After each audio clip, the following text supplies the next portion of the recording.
Hello, everybody. My name is Leo Winegar, and I am calling or meeting with you. That's because I'm used to work. I am meeting with you from Dallas. I am down here. I've been living here for about 7 years with my family, my wife and 3 kids, and excited to show you tonight our results from our 2020 annual Uplift survey. So let me share my other screen here, and I'll bring up the results. I'm going to try to keep this within 30 minutes. We have 7 dashboards to go through. I first want to say thank you to InMoment for allowing us to use their platform for this project. And it's been a nice tool for us to use. So the first dashboard here we have is the sample dashboard, and we're going to talk about just the demographics, the sample, who we surveyed in 2020. We had a total of 361 responses in last year, and a big thank you to everybody who's taken the survey this year. We already have doubled that, so thank you to everybody who's helped with that.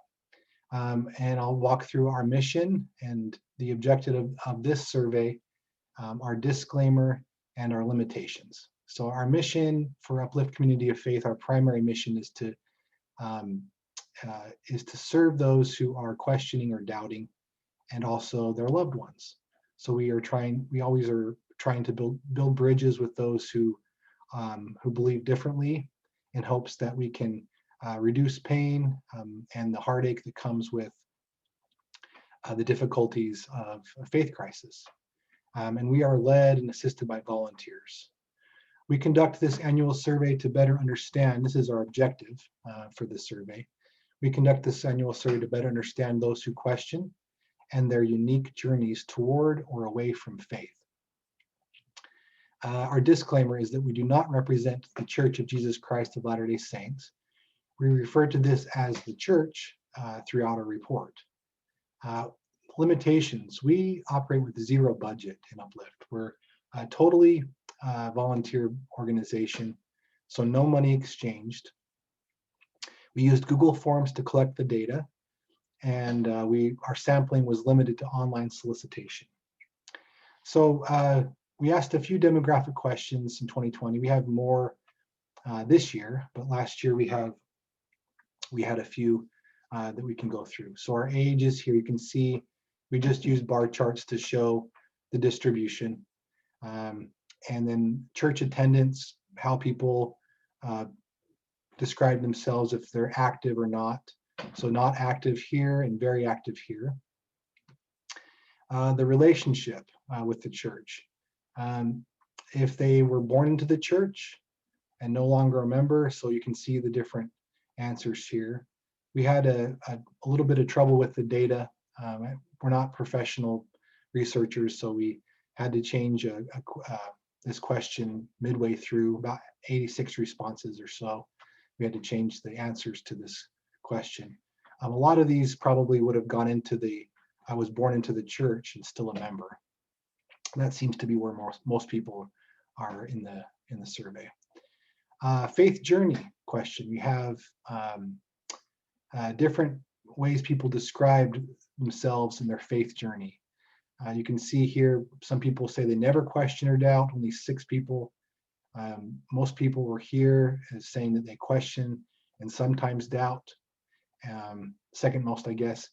You can see some people that were in a faith crisis, down to I previously experienced a faith crisis, but now I'm regaining my beliefs. And there's 25 that said that they've since regained most or all of their beliefs. And then there's some people that are uncertain. And then you've got this experienced a faith crisis and no longer believe. So we had quite a few people here. And then let me move this. And then down below, we took this question, faith journey question, which is horizontal, and made it vertical. So you can see the same question, same answers are here. I never question or doubt, all the way down vertically. And then we broke it down by their church relationship. So this question here, and you can kind of see the distribution. People that answered I never question or doubt, 67% are saying that they're born and they're still a member. And then just as an example.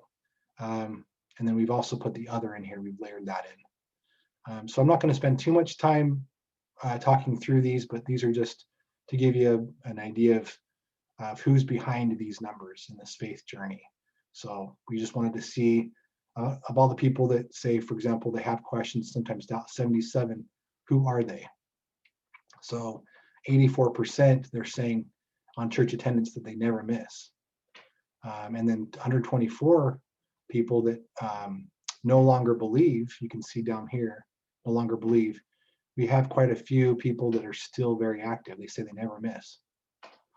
So that's our sample dashboard. Our Uplift dashboard is specific to Uplift to show how we're doing as an organization. We asked a few questions to kind of measure that. In this section of the survey, we're trying to measure our ability and our inability to minister to those who question. And that's part of our mission, you can tell. That's what we're trying to do. And we're trying to build bridges, like I said. That's part of the reason why we're doing this presentation and providing the raw data. And all that raw data for this survey, that is available. It's a link in the description of the video. So we had people answering the survey out of the 361. 131 of those 361 had some kind of relationship or status with Uplift. Either they were current members of Uplift or former members. So we had 121 and then 10. And then quite a few you can see that were not, that have never been a member of Uplift. So no relationship there. We asked the 131 people if they would recommend Uplift to a doubting loved one. And we did okay. We had these answers down here in red, 0 to 6 are indicative of people that aren't happy with how we're doing, which is fair. We want to learn more about how to do better. And then we have some passive people here. And then we have what we call promoters here, people that like Uplift a lot and promote us, and they'd be willing to recommend us. And this NPS, which is called the Net Promoter Score, is what we've determined it to be a 22, which is calculated by 47 minus 25, percent promoters minus percent detractors. So we have a positive NPS, but it is fairly low. We could always do better. I'm not sure if we did better this year or not. I don't think we did. But that's okay. It's good for us to learn. So we listed here in the dashboard. This is available in the raw data. You can read these comments if you'd like, but just at a glance, we've put some detractor comments here, passive comments, people that scored 7 or 8, or promoter here. We won't spend time reading those. It's just to let you know that we have that available. Then we ask the question if Uplift has helped me, the respondent, to strengthen my belief that I have a personal Savior, Jesus Christ. And we did okay there. 6.7 is a fairly high average, at least for this survey. One of the limitations with the survey last year was that we didn't ask an NA, provide an NA or an unsure option for people to answer. We said mark of 5 if you're unsure. So we had, I think, probably more people. It's probably skewed towards the center here, bringing the average more towards the middle. Normally we exclude those answers from the calculation, but we didn't have the capability in Google Forms to do that last year. At least we didn't know about it. For this year, 2021, we've addressed that. But anyway, that's so you can probably ignore the large number of 5s here. It'd probably be closer to 18, I'm guessing, but we'll see what happens this year. So we ask also the question, Uplift has helped me to strengthen my belief in the church. And that average is a little lower. So we've got some work to do there, I think. We're trying to help people. That's what our part of our mission is, to help people when they come in. If they're wanting to try to believe again, if they've lost their faith, to believe again is part of our mission, to help them. So we want to know how we're doing.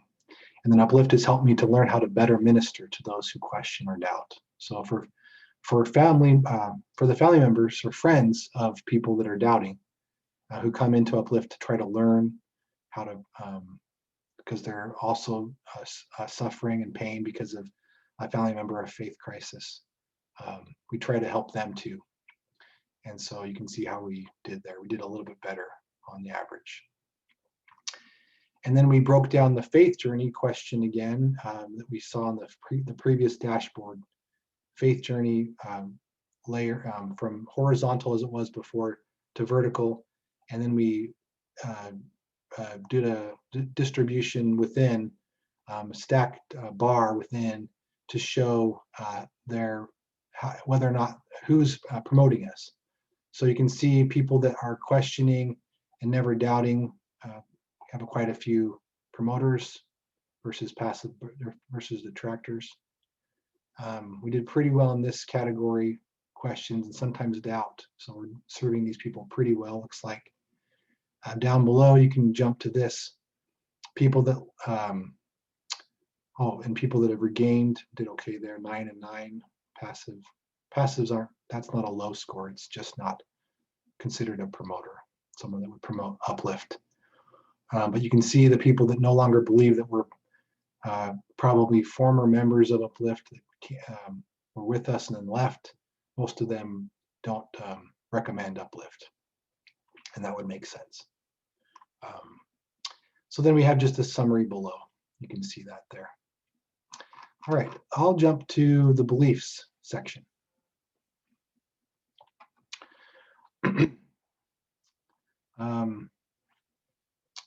Give me 1 second, everybody.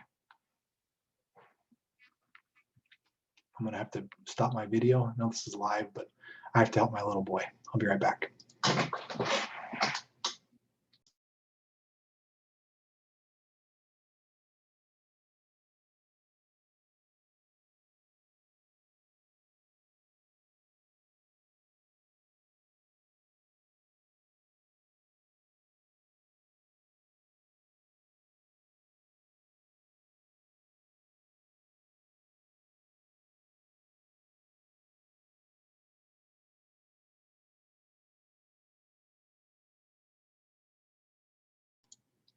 Okay, sorry everybody.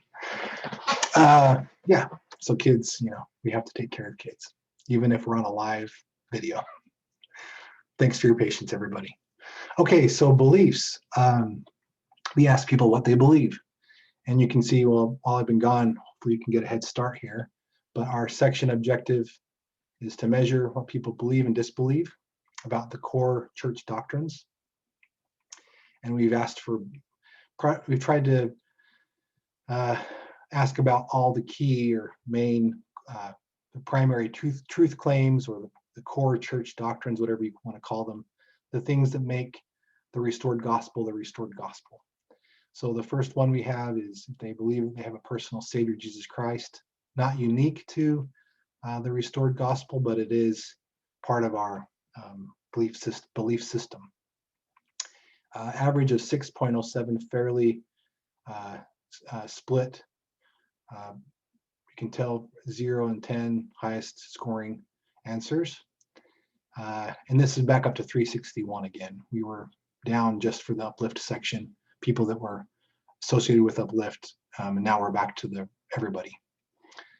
So people that weren't Uplift skipped, or that went through this, but everybody else that wasn't part of Uplift or associated skipped from the sample to the beliefs section. Okay, we asked them if they have a desire or want to strengthen their belief in a personal Savior, Jesus Christ. And you can see just a little bit better of a score on average. And then we ask about the truth claim regarding the first vision here. You can see it drops quite a bit to 4.79 average. We ask about what we call the historicity of the Book of Mormon. That's an average of 4.41, even lower. And again, pretty binary, either 0 or 10, most of the people. Book of Mormon is inspired. You can see that it jumps a full point.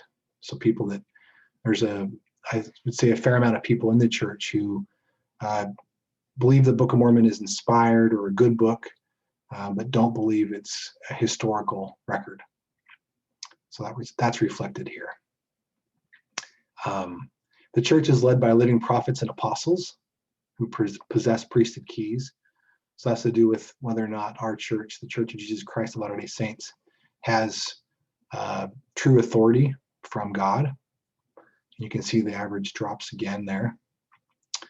And then sealing covenants. So this would have to do with whether or not we're universalist, believing that all paths are equally valid. So if we feel like there's an exclusive claim to truth here, that we have the truth regarding temple sealings, that people need to be sealed or to receive ordinances in the church, you can see that's a even lower score. And then if they have a desire to strengthen their beliefs in the core doctrines mentioned above, and it's still pretty low compared to the first two. And then we did just a ranking of those, sorting them from lowest to highest over here.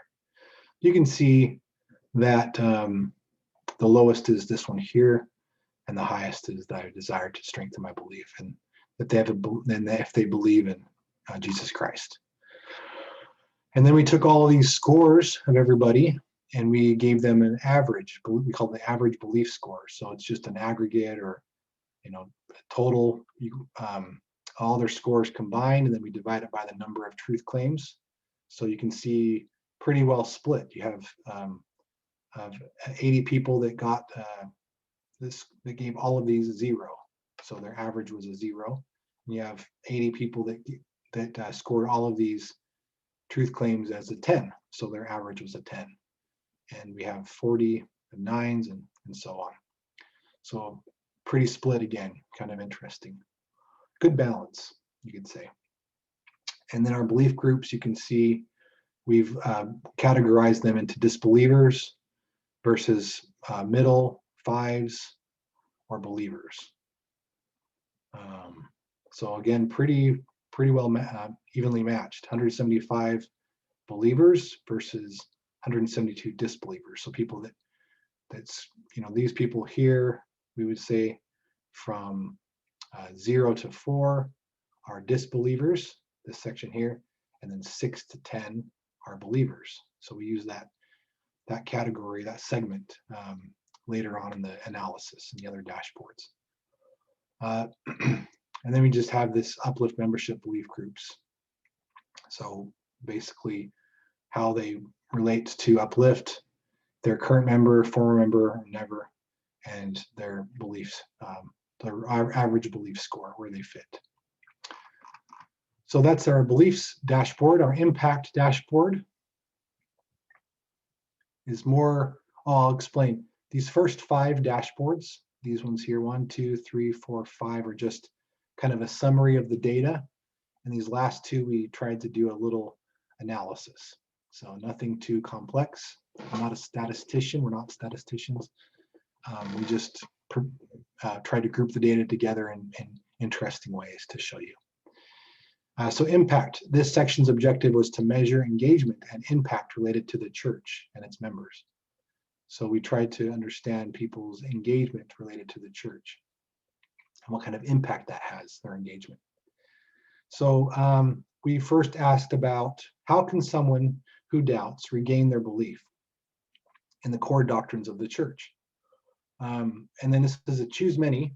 So you can see here, the total number of responses is well above the 361. If you added up all these, that's because people can answer multiple. So we just asked, out of all these different ways or methods, whatever you want to call it, to help people to regain their belief, how can they do it? Then they would be able to check boxes to mark multiple answers, whatever they thought might be a good way to help someone to regain their belief in the church, the core doctrines of the church. So the top answer you can see is the primary answers, which is interesting because a lot of times this kind of gets a bad rap in helping people or trying to get through a faith crisis. Is it doesn't work for people. They usually report that, especially if they leave the church. They say, I read, I prayed, I attended church, I was active, and it didn't work for me. So it is interesting that people are saying this is still important, the top answer. Most people check this box, 141. The next highest, also interesting but not surprising, is a lot of people who receive help to get through their faith crisis and to regain their belief in the core doctrines of the church. Spend a lot of time with church scholarship, either speaking with church scholars directly, like I did in my case. I was able to talk with Stephen Harper, gratefully, and he helped me, or reading diligently the scholarship from church scholars or other knowledgeable members. So that's a high on the list. And then you can see other answers all the way down, getting involved with faithful communities, faithful family or friends, experiencing a miracle. And then this one was also interesting to see. Most people that answered this question, I think, were disbelievers in that segment, but people that say it's not possible. That's kind of the current, I would say, narrative that's being told in faith transition communities, post-member communities, because most people in those communities don't feel like it is possible. So that's kind of the narrative, is that it isn't possible. So it is interesting to see this is fairly high. And that apologetics is next. Stopping the consumption of critical content, speaking with church leaders, participating in debates or watching debates. That actually helped me quite a bit at some point in my faith journey. Being called to repentance, even lower, which would make sense. People don't want to be called to repentance when they're doubting. It's not usually a very effective way to help someone feel loved and wanted, but it just depends probably on the person. And then continuing to consume critical content, the lowest of all, which would make sense. For some people, they feel like this is important to regain your belief. But then we took all these answers. You can see the same horizontal, put them vertically, and then we broke it down. You can see by their segment, their overall belief score. total belief score on the core doctrines that we listed, or the truth claims. So disbelievers 0 to 4, believers 6 to 10, neutrals 5. So you can see here, I mean, this one's the interesting one I wanted to look at. 129 people, it isn't possible. If you look here, it isn't possible. You can see their distribution. 104, a high percentage are in the disbeliever camp, and there's 20 that are believers. So interesting to see that. Okay, and then just some comments. It was great to read through these. You can read through this in the raw data file that we provided. If you want to read people's comments, you can, just to see exactly how someone regained their belief. Some people use this section to explain why it's not possible, which is fine. But there are some good stories in here, people explaining how that was possible, either for themselves or a loved one, how they were able to regain their belief. And then another few sections here, another regarding engagement. So you ask them, people, if they want the church to experience sustained growth, if they want it to grow. And then you can see it's pretty split again, 10s and 0s. Ask them if they spend a lot of time thinking, studying, talking, or writing about the church, how engaged they are related to the church. And this is a question that works for everybody along the belief spectrum, whether they're active believing members or former members, or people that are very critical of the church. We ask this question: how much time do you spend interacting with the church, thinking about it, studying about it? So we have quite a high average here, because a lot of people do spend a lot of time here. We asked this question differently in 2021. And then I believe that my time spent interacting with the church is having, or has had, an impact on the beliefs of church members. Kind of a difficult question to answer. So we asked this question differently in 2021 as well. Just want to see what people think, that they're having an impact or not. A lot of people answering 5, I don't know. They might be, not sure. But we still got some answers to some of these. And then we asked them, besides normal church activities, so beyond just a regular church calling, attending every week, how do you spend time interacting with the church? And this is, again, is a choose many question, so you can see kind of how people spend their time. These are what we call extra institutional activities, or atypical activities, something that's beyond regular church activity. Sometimes when we say, how engaged are you with the church? People think, well, I go every week, but we're not talking about that in our definition of engagement. It has more to do with the above and beyond what's normal for a regular church member. And so people that spend time closely following church events, they make, or they read and watch podcasts, videos, read blogs, stuff like that. Conversing with people online about the church. So all these are different ways people are engaged with the church. And then we asked them, we took this question here above and then layered it with the distribution of the overall belief score, just to see how people are spending their time. Who are they? These different activities. So you can see that there. I won't go through that very much. And then just a couple of interesting questions that we ask. Can you show the type of impact you're having, might be having on beliefs of church members? So you have people that would be believers answering this, how they're impacting other church members. And you also have people that are former believers answering this, explaining how the kind of impact that they're having. And then we also ask about the 1 or 2 greatest challenges facing the church. So again, this data is available, raw data you can look through if you'd like. It's the link in the description if you need it. If you can't find it, you can always message me and I can help you to find it. This section is, our objective is to measure perception related to the church. So people, how they feel about the church. So we ask kind of 2 types of questions. We ask if people feel resentful, upset, or annoyed, or if they feel love toward the church. And we ask about 3 different segments, either members, or apologists, or the institution. So if we ask them if they feel these negative feelings toward regular members versus apologists versus the institution. And then we ask the same kind of question, but in the reverse, we ask it about love.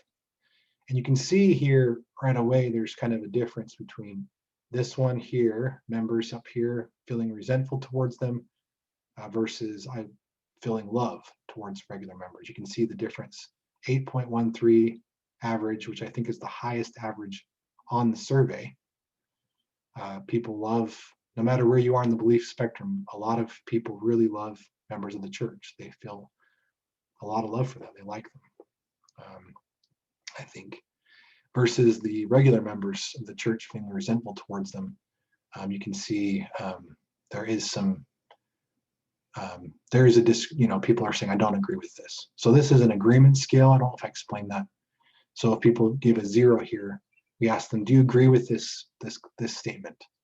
If I feel resentful. So if people say 0 on this, it means that they strongly disagree with this. So it skews to the left on this, the lower average, because there's not a lot of people who feel resentful, upset, or annoyed towards the members. So I guess the difference between 8.13 and 3.73 is not that important, but it is important compared to how people feel along this row. You can see we talk about apologists, and you can see the score starting to go up. People are feeling a little more resentful, upset, or annoyed towards apologists. 4.93, so a little more than a point higher. And then you have this one here on the institution, even higher. Not a full point, but you can see there's quite a few people that are 10s here, feeling very resentful towards the institution of the church. And then you can see here, interesting how the average drops. The same kind of, it goes up and then it drops. So people that love the church, love the members of the church, skewed to the right, or I guess skewed to the left, but there's a lot of people on the right. I don't know how to say that right. Can't remember my stats very well. I love church apologists. It drops quite a bit. You can see a lot of people don't agree with this statement, a lot less than members. So there's not a lot of love for apologists, and there's even less love for the institution, even lower. And then we ask in the survey if you have any final questions. I'm trying to see what we're doing on time. I'm not sure. I'm sorry if I'm taking too long. But thank you for watching if you have gotten to this point. Our model dashboard has to do with taking some of the different questions and creating a little bit of like an index to try to see where maybe people would fall under 4 different quadrants or categories. And we don't want to categorize people, individuals, I should say. We just took people that answered the survey responses, I'll say their responses, and based on their responses, we tried to place them into 4 different quadrants based on their level of belief related to the church and the truth claims, the core doctrines, and their engagement. So how engaged are they? And remember that engagement is extra institutional. It's not regular church activity. It's above and beyond regular church activities. So for people, what we call in the Construct Quadrant, those people are high belief and high engagement. And again, we're not trying to label anybody in particular. So if you're watching this and you're like, hey, Leo, you're judging me, I promise I'm not. We've created this model. It's not meant to be a perfect model to describe everybody. It's just, I think, a fairly useful model where people can maybe see possibly where they might land themselves, but it's never used to judge others. So I don't intend to, I'm not going to show you who these people are, give them your names or give you their names. I'm not going to label people as in one of these quadrants of our model, but we do provide it so that people can think about maybe where they might land. And I think a lot of people are what we call balanced, where they're kind of a mix of all these different areas. So, but for the purposes of this presentation, we provide these four unique, distinct quadrants. So the first quadrant, like I said, is high belief, people that have strong belief in the truth claims of the church, and they're highly engaged. We'd call them construct. And then we have the conserved quadrant, people that still believe or high in the belief scale, but are not very engaged. And we don't get a lot of people in this section because most people that would answer a survey about the church and people that are part of Uplift and whatnot are online looking for ways to interact with the church. They're typically very, very engaged people, right? So it's hard to get people that are low engagement to take this survey. But yeah, so we have some people that we feel like would fit here. We have our detached quadrant, which is low belief, all the way down to no belief or zero belief, and low engagement, people that don't really care about the church, maybe that once were members and they just kind of left it alone, walked away and don't think about it anymore. Again, not easy to find a lot of people here because people that are taking a survey that don't believe usually would consider themselves fairly highly engaged, but that's that quadrant. And then we have our deconstruct quadrant, which is low belief and high engagement. It's people that don't believe in the truth claims, but are also highly engaged.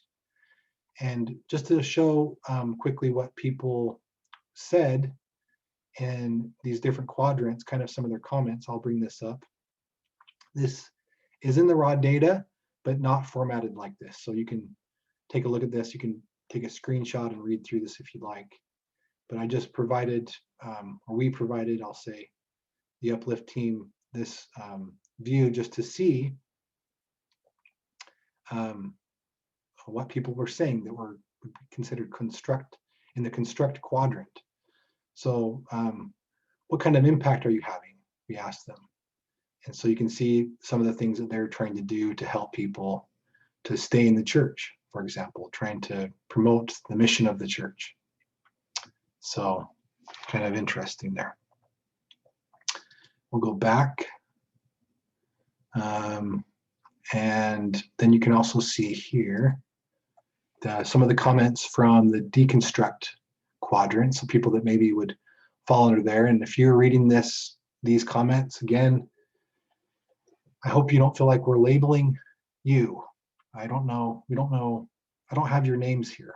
It's just, these are responses, and we are based on the responses, the data, the level of belief and the level of engagement. We place some people into these quadrants that might make it more meaningful to see kind of who these people are, maybe why they're in this quadrant. But again, it's not meant to label people. I don't know how to say that any differently. I'm just trying to be respectful, but also trying to provide a meaningful model for people. If they find meaning from it, they may not, and that's okay. So you can see here some of the comments, people, how they're engaged related to the church. They talk about helping people leave, helping them discover truth, sharing the real truth. They talk about reading the CES letter, helping their family. You can see here a few others that are interesting. There's a couple we had to redact some comments for some different words that they used. But anyway, this is interesting too. Okay, so we will go now back to the next, I guess we'll go to the final dashboard and then we're all done. Thanks for hanging with me, everybody. Okay, so our perceived dashboard is all about how people perceive the church, kind of the differences in their perception. And there's more to this, but this is a good summary of kind of a visual of the difference between there's a pretty wide gap, you could say, in how people perceive members of the church versus apologists versus the institution. So you can see the top row here, we've listed this question, I feel resentful, upset, or annoyed toward members, apologists, and institution again. And we've broken this down, this question, to see who is, out of all those people who answered this question, where they are on the believers versus disbelievers scale. So, so yeah, this is a bottom two box. Also, so you can see 0 to 1. People that strongly disagree with this statement, they say, if we ask them, I feel resentful, upset, or annoyed, they would say, I strongly disagree with this. I do not feel this way towards members. And it's pretty well split down the middle, believers versus disbelievers. And then we did a top two box, should be the strongly agrees, 9s and 10s, to this statement. I strongly agree with this. I feel very resentful, upset, or annoyed would be another way to say it. And out of all those people, 19 people, you can see some believers say they are strongly resentful, which is interesting. 6 versus 13 disbelievers. Again, this is their average belief score that we calculated. Just added up all their answers to the core doctrine questions that we asked about in the belief section, and then we divided that by the number of truth claims to see where they might be in those two segments, either an average of 6 to 10 for believers or an average of 0 to 4 for disbelievers. And again, we're not trying to label people. This is just a term that I've noticed in some academic research that's been done. So it's just a way for us to categorize responses.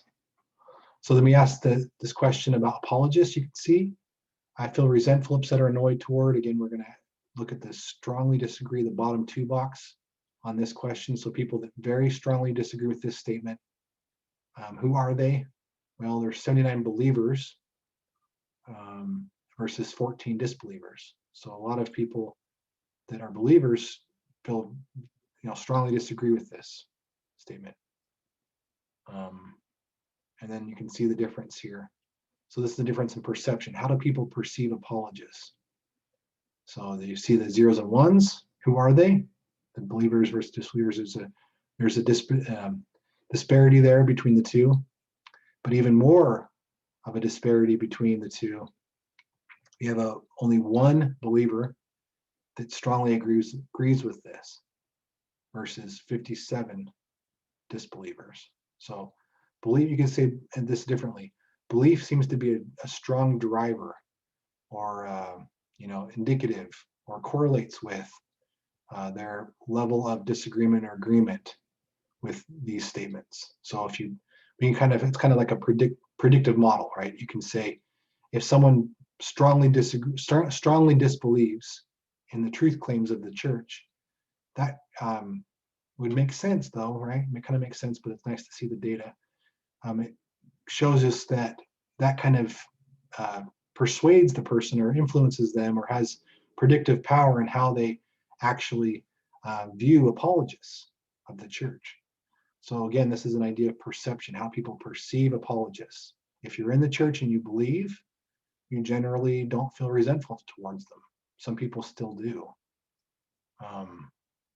right?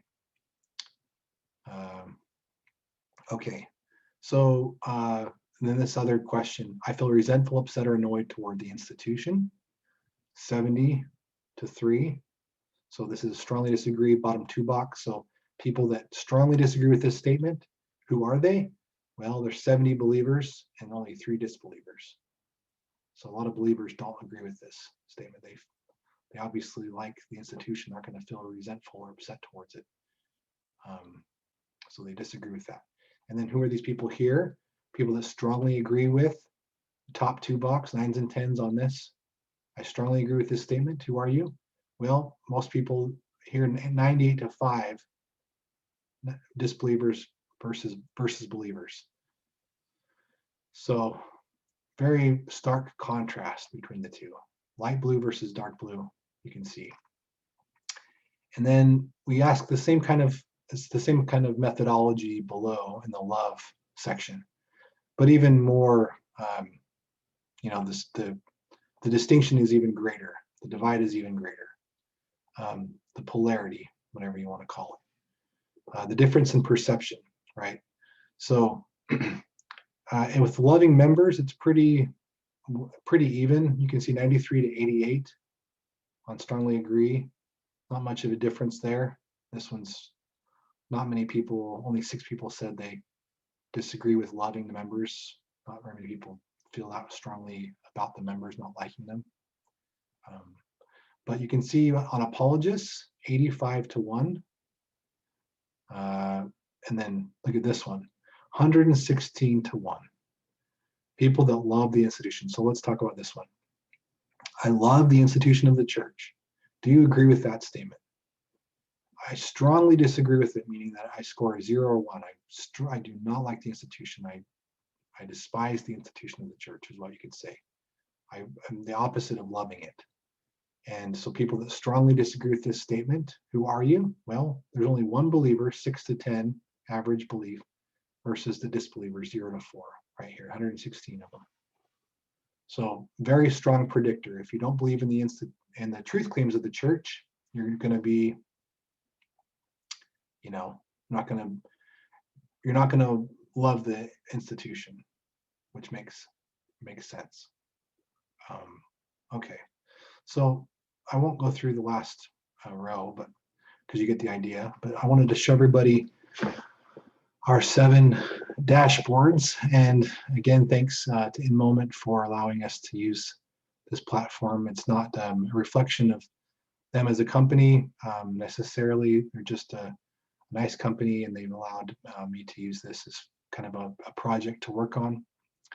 And it's meant to be neutral. It's meant to present the data, not meant to in a fair way, right? And there's ways to use this data either for or against the church. I would say my purpose tonight in this presentation is not to defend the church or to defend apologists or defend myself or even defend Uplift. You know, it's just wanting to show this data as an attempt to build some bridges with people, maybe people who are kind of confused about their belief system, and maybe can find some purpose in some of this, maybe some healing, maybe some peace, maybe some direction, maybe start a conversation with somebody. And so I'll share my email address if that would be helpful for people that want to reach out to me. You can. It's Leo Winegar, or Winegar, however you want to pronounce it. Leo, LeoWinegar @gmail.com. So you can email me. You can also email the admin team, Uplift admin team. It's Uplift COF, C is in Charlie, OF @gmail.com. And we'll be there to answer questions and help anybody with anything they need. But send my love from the mountains here. You can tell them on a vacation I wish I was on. But it's nice to be with everybody, even during COVID. Hopefully we can get back in person and give some hugs and be there for each other. So send my love the best way I can through the internet, and I'll talk to you soon. Thanks, everybody.